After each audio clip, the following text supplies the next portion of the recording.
ইসলামী bank news top 10। অন্তর্বর্তী সরকারের উচিত সংস্কার জনগণের সামনে তুলে ধরা, বলেছেন বিএনপি মহাসচিব মির্জা ফখরুল ইসলাম আলমগীর। ভারতের প্রভুত্ব না মানার প্রত্যয়। ছাত্র জনতার উপর গুলি, আহত ও নিহতদের তথ্য চেয়ে সারা দেশের সরকারি বেসরকারি হাসপাতাল ও কবরস্থান সহ প্রত্যেক জেলা প্রশাসককে চিঠি দিয়েছে আন্তর্জাতিক অপরাধ ট্রাইব্যুনালের তদন্ত সংস্থা।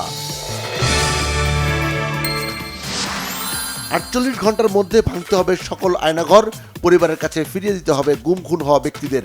আলটিমেটাম বাংলাদেশ গুম পরিবারের প্রধান সমন্বয়ক বেলাল হোসেনের। বিডিআর বিদ্রোহ মামলা থেকে দুর্নীতি দমন কমিশনের আইনজীবী মোশাররফ হোসেন কাজল সহ 17 স্পেশাল পাবলিক প্রসিকিউটরের নিয়োগ বাতিল করেছে আইন, বিচার ও সংসদ বিষয়ক মন্ত্রণালয়। ডেঙ্গু রোগীর ভিড় বাড়ছে হাসপাতালে। এক সপ্তাহে শুধু রাজধানীর মুগদা হাসপাতালেই ভর্তি 1000 জন।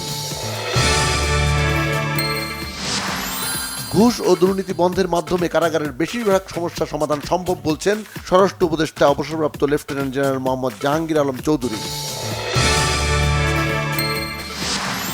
সিন্ডিকেটের অনুমোদন নিয়ে চলতি মাসেই ঢাকা বিশ্ববিদ্যালয়ের শিক্ষা কার্যক্রম শুরু হবে, জানিয়েছেন বিশ্ববিদ্যালয়ের উপাচার্য অধ্যাপক ডক্টর নিয়াজ আহমেদ খান। ঠাকুরগাঁয়ের বালিয়াডাঙ্গি সীমান্তে বিএসএফের গুলিতে এক বাংলাদেশি নিহত, আহত 2 জন।